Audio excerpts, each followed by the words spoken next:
23 април во својот дом во Битола, осомничениот полово злоупотребил лице со трајно душевно заболување. Го навел да изврши полово дејствие, а чинот го снимал и го пренесувал во живо на регистриран канал на YouTube. Надлежниот јавен обвинител до судијата на претходна постапка од Основниот суд во Битола достави предлог за определување мерка притвор за осомничениот. Оценувајќи дека предлогот е оправдан и законски основан, судот определи притвор во трајање од 30 дена. Ритко Метвк или Ридван Мехмедов е навистина интересен пример.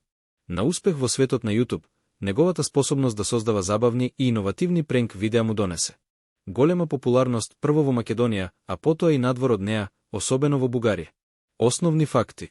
Почеток, започна со пренк видеа на YouTube и брзо стекна популарност. Стил познат е по својата искреност и комедија. Неговите видеа на ОМТФ му помогнале да дојде до поширока публика. Јазик, научил бугарски преку разговори со гледачи.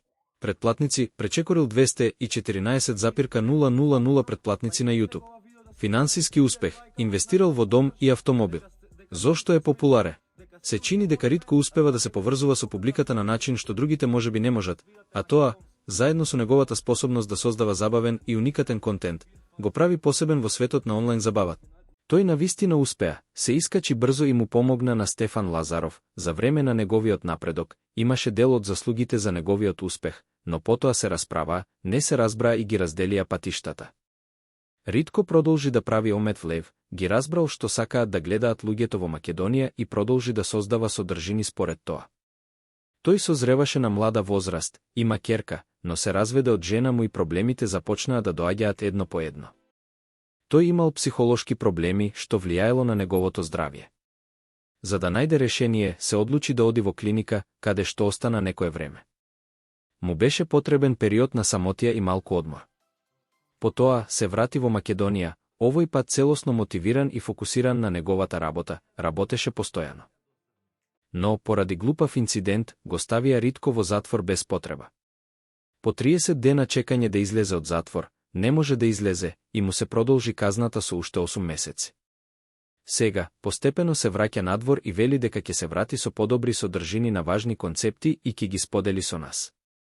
Во кратки црти, Ритко е најдобар на YouTube во Македонија, млад креатор кој создава квалитетни работи. Ој, излезна од затвора!